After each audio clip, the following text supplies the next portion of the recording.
ಬೆಂಗಳೂರು ಜಲಮಂಡಳಿಯಲ್ಲಿ ಮತ್ತೊಂದು ಬೃಹತ್ ಬ್ರಹ್ಮಾಂಡ ಭ್ರಷ್ಟಾಚಾರದ ವಾಸನೆ ಬಡಿತಾ ಇದೆ. We are going to break ಅತಿ ಬ್ರಹ್ಮಾಂಡ ಭ್ರಷ್ಟಾಚಾರದ ಕಥೆಯನ್ನ.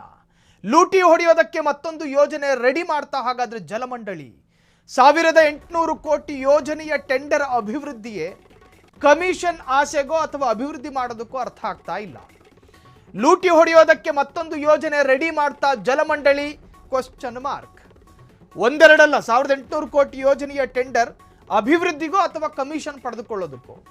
STP ನಿರ್ಮಾಣ ಯೋಜನೆ ಹೆಸರಿನಲ್ಲಿ ಲೂಟಿಗೆ ನಿಂತ ಅಧಿಕಾರಿಗಳು ಆಫೀಸರ್ಸ್ಗಳು ಬೆಂಗಳೂರಿನಲ್ಲಿ STP ನಿರ್ಮಾಣಕ್ಕೆ ಖರ್ಚು ಮಾಡ್ತಿರೋ 1-2 ಕೋಟಿ ಅಲ್ರಿ, ಬರೋಬ್ಬರಿ ಕೊಳಕು ನೀರು ಸಂಸ್ಕರಣೆಗೆ ಸಾವಿರಾರು ಕೋಟಿ ಖರ್ಚು ಮಾಡ್ತಾ ಇದೆ BWSSB ಜಲಮಂಡಳಿ. ಮೊನ್ನೆ 14 STPಗೆ 1400 ಕೋಟಿ ಟೆಂಡರ್, ಇದೀಗ 9 STPಗೆ 1800 ಕೋಟಿ. ಬೋಟಿ ತಿಂದಂಗೆ ಕೋಟಿ ಖರ್ಚು ಮಾಡ್ತವ್ರೆ. ಒಂದೊಂದು MLDಗೂ ಕೋಟಿ ಹಣ. ಬೆಂಗಳೂರು ಜಲಮಂಡಳಿಯಲ್ಲಿ ಮತ್ತೊಂದು ಬ್ರಹ್ಮಾಂಡ ಭ್ರಷ್ಟಾಚಾರದ ದಟ್ಟವಾದ ವಾಸನೆ. ಲೂಟಿ ಹೊಡೆಯೋದಕ್ಕೇನಾದ್ರೂ ಮತ್ತೊಂದು ಯೋಜನೆಯನ್ನ ರೆಡಿ ಮಾಡ್ಕೊಂಡಿದ್ದಾರಾ? ಲೂಟಿ ಹೊಡೆಯೋದಕ್ಕೆ ಯೋಜನೆ ಅನ್ನುವಾಗ ಆ ಯೋಜನೆ ಆ ಇಲಾಖೆಯ ಅಭಿವೃದ್ಧಿಗೆ ಕಾರಣ ಆಗಬೇಕು. ಸುಮ್ಮನೆ ಚಂದಕ್ಕಂತ ಹೇಳಿ ಯೋಜನೆಯನ್ನು ರೂಪಿಸೋದಲ್ಲ. ಆ ಯೋಜನೆ ರಾಜ್ಯದಲ್ಲೋ ಅಥವಾ ಇಲಾಖೆಯಲ್ಲಿ ಪ್ರಾಯೋಗಿಕ ಆದ ನಂತರ ಆ ಯೋಜನೆಯಿಂದ ನಯಾ ಪೈಸದ ಲಾಭ ಆಗಬೇಕಲ್ಲ, ರಾಜ್ಯಕ್ಕಾಗಲಿ ಜನರಿಗಾಗಲಿ. ನೀವು ಯೋಜನೆಯನ್ನು ರೂಪಿಸೋದೇ ಅದರಿಂದ ಏನಾದರೂ ಕಾಂಚಾಣ ಪೀಕೋದಕ್ಕೆ ಆಗುತ್ತಾ ಅನ್ನೋ ಉದ್ದೇಶಕ್ಕ ಅನ್ನೋ ಪ್ರಶ್ನೆಗಳು ಕಾಡ್ತಾ ಇದೆ. Question mark. ಇಲ್ಲಿ ಖಾತ್ರಿಯಾಗಿದೆಯೋ ಇಲ್ವೋ ಅದಲ್ಲ, ಆದರೆ ಈ ಒಂದು ಪ್ರಕರಣದಲ್ಲಿ ದಟ್ಟವಾದ ವಾಸನೆ ಬಡಿತಾ ಇದೆ. ಲೂಟಿ ಹೊಡೆಯೋದಕ್ಕೆ ಮತ್ತೊಂದು ಯೋಜನೆ ರೆಡಿ ಮಾಡ್ತಾ ಜಲಮಂಡಳಿ 1800 ಕೋಟಿ ಯೋಜನೆ ಟೆಂಡರ್ ಕರೆದು ಅಭಿವೃದ್ಧಿ ಮಾಡೋದಕ್ಕೋ ಅಥವಾ ಕಮಿಷನ್ ಆಸೆಗೋ. STP ನಿರ್ಮಾಣ ಯೋಜನೆ ಹೆಸರಿನಲ್ಲಿ ಲೂಟಿಗೆ ನಿಂತ ಅಧಿಕಾರಿಗಳು ಬೆಂಗಳೂರಿನಲ್ಲಿ STP ನಿರ್ಮಾಣಕ್ಕೆ ಖರ್ಚು ಮಾಡ್ತಿರೋ 1-2 ಕೋಟಿ ಅಲ್ಲ, ಕೊಳಕು ನೀರು ಸಂಸ್ಕರಣೆಗೆ ಸಾವಿರಾರು ಕೋಟಿ ಖರ್ಚು ಮಾಡ್ತಾ ಇದೆ ಜಲಮಂಡಳಿ. ಅದರಲ್ಲಿ ಎಷ್ಟು ಪ್ರಮಾಣದ ವೈಜ್ಞಾನಿಕತೆ ಇದೆ ಅನ್ನೋದು ಕೂಡ ಪ್ರಶ್ನೆಗಳಾಗ್ತವೆ. ಸುಮ್ಮನೆ ನೀವೊಂದು ಯೋಜನೆಯನ್ನು ರೂಪಿಸ್ತೀರಿ, ಅದಕ್ಕೊಂದು ಬ್ಲೂ ಪ್ರಿಂಟ್ ತಯಾರು ಮಾಡ್ತೀರಿ, ಅದಕ್ಕೊಂದಷ್ಟು ಸಿಬ್ಬಂದಿಗಳನ್ನು ನಿಯೋಜನೆ ಮಾಡ್ತೀರಿ, ಆ ಸಿಬ್ಬಂದಿಗಳಿಗೆ ಲಕ್ಷಾಂತರ ರೂಪಾಯಿ ಖರ್ಚು ಮಾಡ್ತೀರಿ. ಯಾರಪ್ಪನ ಮನೆ ದುಡ್ಡು? ಜನ ಕೊಡೋ ತೆರಿಗೆ ಹಣ ಅಲ್ವಾ? ತೆರಿಗೆ ಹಣದಲ್ಲಿ ನಿಮಗೆ ಇಷ್ಟ ಬಂದ ಹಾಗೆ ಅವೈಜ್ಞಾನಿಕ ಸೂತ್ರಗಳನ್ನು ರಾಜ್ಯದಲ್ಲಿ ಪ್ರಯೋಗ ಮಾಡೋದಕ್ಕೆ ನಿಮಗೆ ರೈಟ್ಸ್ ಇದೆಯಾ? ಖಂಡಿತ ಇಲ್ಲ. ಅವೈಜ್ಞಾನಿಕತೆಯ ಹೆಸರಿನಲ್ಲಿ ಯೋಜನೆಗಳನ್ನು ತರ್ತೀರಿ.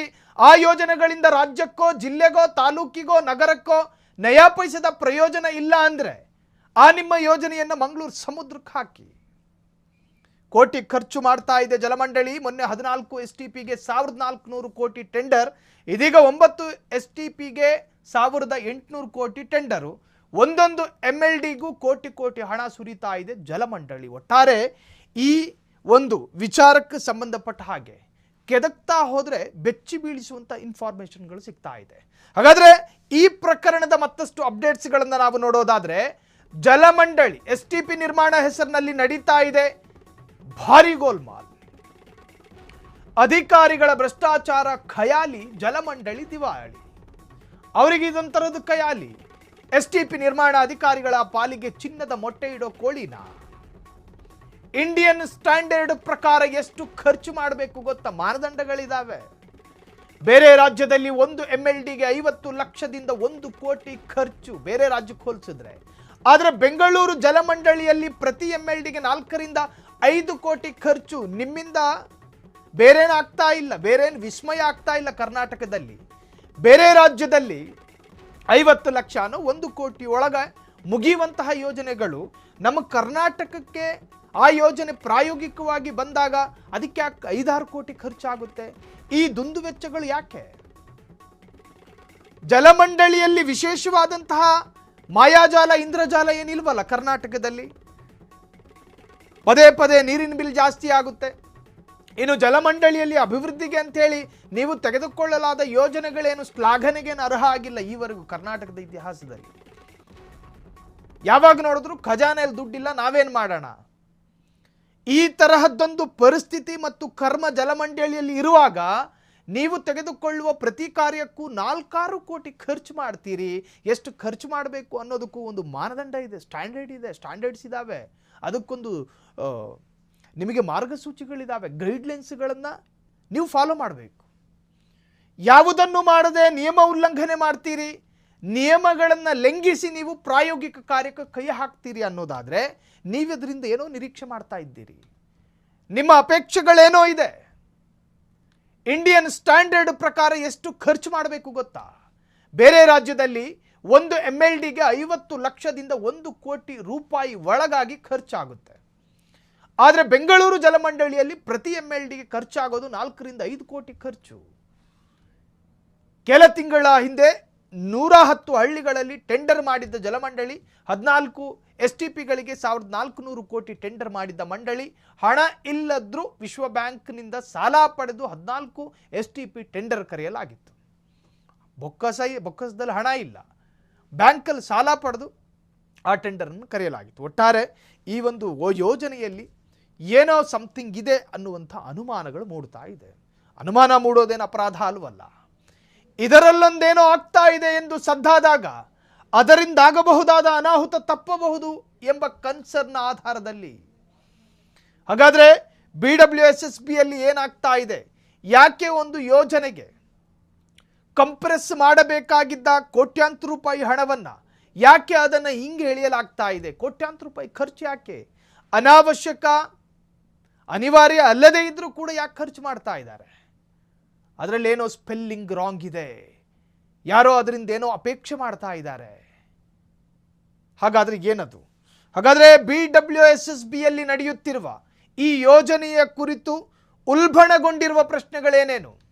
ಅದರ ಮುಂದುವರಿದ ಭಾಗವಾಗಿ ನಾವು ಗಮನಿಸುವುದಾದರೆ, ಈ ಜಲಮಂಡಳಿಯಲ್ಲಿ ಕೊಳಕು ನೀರಿನ ಹೆಸರಿನಲ್ಲಿ ಮಜಾ ಮಾಡೋದಕ್ಕೆ ನಿಂತ ಜಲಮಂಡಳಿ ಅಧಿಕಾರಿಗಳು. ಕೊಳಚೆ ನೀರಿನ ಹೆಸರಿನಲ್ಲಿ ಈ ಹಿಂದೆ ಕೆಂಗೇರಿ, ಹೆಬ್ಬಾಳ STP ನಿರ್ಮಾಣದಲ್ಲಿ ನಡೆದಿತ್ತು ಭಾರಿ ಅಕ್ರಮ. ಈ ಹಿಂದೇನು ಇದೇ ಕರ್ಮ ನಡೆದಿದ್ದು. 20 STP ಉನ್ನತೀಕರಣದ ಹೆಸರಿನಲ್ಲಿ ಭಾರಿ ಅಕ್ರಮ ನಡೆಸಿದ್ದ ಭ್ರಷ್ಟರ ಟೀಮು ಕೊಳಕು ನೀರಿನಲ್ಲಿ ದುಡ್ಡು ಮಾಡೋಕೆ ನಿಂತ ಕೊಳಕು ಕೈಗಳು. ಇದೀಗ ಮತ್ತೆ ದುಡ್ಡು ಇಲ್ಲದಿದ್ದರೂ 9 STPಗಳ ನಿರ್ಮಾಣಕ್ಕೆ ಟೆಂಡರು ಬೆಂಕಿ ಬೀಳದಲೇ ಹೊಗೆಯಲ್ಲೂ ಕಾಣಿಸಿಕೊಳ್ಳೋದಿಲ್ಲ. ಹಲವು ಕಡೆ ಬೇಡಿಕೆ ಇಲ್ಲದಿದ್ದರೂ ದುಡ್ಡು ಮಾಡೋಕೆ ಹೊಸ STP. ಈ ಹಿಂದೆಯೂ ಕೂಡ ಇದೇ ವಾಸನೆ ಬಡ್ದಿದ್ದಾಗಿ ಈಗಲೂ ಕೂಡ ಅದೇ ಅನುಮಾನ ಕಾಡ್ತಿರೋದು. 108 ಅನುಮಾನ ಹುಟ್ಟು ಹಾಕಿದ ಹೊಸ 9 STPಗಳ ನಿರ್ಮಾಣ. ಜಲಮಂಡಳಿ ಕೇಂದ್ರ ಕಚೇರಿಯಲ್ಲಿ STPಗಳದ್ದೇ ಸದ್ದು, ಅದರದ್ದೇ ಚರ್ಚೆ. ಕೊಳಚೆ ನೀರು ಹೆಸರಿನಲ್ಲಿ ಮಜಾ ಮಾಡೋದಕ್ಕೆ ನಿಂತ ಜಲಮಂಡಳಿ ಅಧಿಕಾರಿಗಳು. ನೀವು ಈ ಹಿಂದೆ ಯಾವುದಾದ್ರೂ ಸಮಾಧಾನಕರವಾದಂತಹ ವಿಚಾರಗಳಲ್ಲಿ ಹೆಸರು ಮಾಡ್ಕೊಂಡಿದ್ದಿದ್ರೆ ಬಹುಶಃ ನೀವು ಉಳ್ಕತ್ತಿದ್ರೇನೋ, ಈ ಬಗ್ಗೆ ಅನುಮಾನಗಳು ಮೂಡ್ತಾ ಇರಲಿಲ್ಲ. ಈ ಹಿಂದೆ ನಾರ್ತಿದ್ದ ನಿಮ್ಮ ಕೈಗಳ ಪರಿಚಯ ಜನರಿಗಿತ್ತು. ಈಗಲೂ ಅದೇ ಕೊಳತ ಕೈಗಳೇ ಇದರ ಹಿಂದೆ ಕೆಲಸ ಮಾಡ್ತಿದೆ ಅನ್ನೋ ಅನುಮಾನವನ್ನು ವ್ಯಕ್ತಪಡಿಸ್ತಿದ್ದಾರೆ. ತಪ್ಪಲ್ಲ. ಈ ಹಿಂದೆ ಕೆಂಗೇರಿ, ಹೆಬ್ಬಾಳ ಅಂತೇಳಿ ಹೇಳ್ಕೊಂಡು ನಿರ್ಮಾಣದಲ್ಲಿ ನಡೆದಿತ್ತಲ್ಲ ಗೋಲ್ಮಾಲು ಅಕ್ರಮ, ಆ ಬಗ್ಗೆ ಜನರಲ್ಲಿ ಈಗಲೂ ಕೂಡ ಚರ್ಚೆಯಲ್ಲಿದೆ. ಹಂಗಿದ್ದಾಗ ನೀವು ಮತ್ತೊಂದಕ್ಕೆ ಕೈ ಹಾಕುವಾಗ 3 ಮದುವೆ ಆದವನು 4ನೇ ಮದುವೆಗೆ ಮಂಟಪ ಬುಕ್ ಮಾಡಿದಾಗ ಓನರಿಗೆ ಒಂದು ಡೌಟ್ ಬರುತ್ತೆ, ಇವನು ಮದುವೆ ಸಂಸಾರ ಮಾಡೋದಕ್ಕೆ ಆಗ್ತಾ ಇರೋದು ಅಥವಾ ಚಟಕ್ಕೋ ಅಂತ. ಹಂಗೆ ಸಾಕಷ್ಟು ಆರೋಪಗಳನ್ನು ಹೊತ್ಕೊಂಡಿದ್ದ ಒಂದು ಇಲಾಖೆ ಮತ್ತೊಮ್ಮೆ ಮಗದೊಮ್ಮೆ ಮರಿದೊಮ್ಮೆ ಅದೇ ಯೋಜನೆಯ ಹೆಸರು ಜಪಿಸುವಾಗ ಒಂದಷ್ಟು ಅನುಮಾನಗಳು ಉಲ್ಬಣಗೊಳ್ಳುತ್ತೆ. ಇನ್ನು ಜಲಮಂಡಳಿ ಸಿಇ ಪರಮೇಶ್ ಹಾಗೂ ಅಧ್ಯಕ್ಷರಿಂದ ನಡೀತಾ ಲೂಟಿ ಪ್ಲಾನ್. 108 ಅನುಮಾನ ಹುಟ್ಟು ಹಾಕಿದ 9 ಹೊಸ STPಗಳ ನಿರ್ಮಾಣ. ಜಲಮಂಡಳಿಯ ಕೇಂದ್ರ ಕಚೇರಿಯಲ್ಲಿ STPಗಳದ್ದೇ ಚರ್ಚೆ. ಒಟ್ಟಾರೆ ಸಂಬಂಧಪಟ್ಟಂಥ ಇಲಾಖೆ ಅಧಿಕಾರಿಗಳು ಎಚ್ಚರಗೊಳ್ಳುವವರೆಗೂ ಕೂಡ ಈ ವಾಸನೆ ಅದರ ಕಬಂದ ಬಾಹು ಚಾಚಿ ರಾಜ್ಯಾದ್ಯಂತ ಆಕ್ರೋಶಕ್ಕೂ ಕೂಡ ಕಾರಣ ಆಗಬಹುದು. ಅದಕ್ಕಿಂತ ಮುಂಚಿತವಾಗಿ ಸಂಬಂಧಪಟ್ಟಂಥ ಇಲಾಖೆ ಅಧಿಕಾರಿಗಳು ಎಚ್ಚರಗೊಳ್ಳಬೇಕಾಗಿ ಜನಾಗ್ರಹಗಳು ವ್ಯಕ್ತವಾಗ್ತಾ ಇದೆ. ಕ್ಷಣ ಕ್ಷಣದ ಸುದ್ದಿಗಳಿಗಾಗಿ ಫ್ರೀಡಂ ಟಿವಿ ಸಬ್ಸ್ಕ್ರೈಬ್ ಮಾಡಿ, ಲೈಕ್ ಮಾಡಿ ಹಾಗೂ ಫಾಲೋ ಮಾಡಿ. ಹೊಸ ಸುದ್ದಿಗಳ ನೋಟಿಫಿಕೇಶನ್ಗಾಗಿ ಬೆಲ್ ಐಕಾನ್ ಮೇಲೆ ಕ್ಲಿಕ್ ಮಾಡಿ.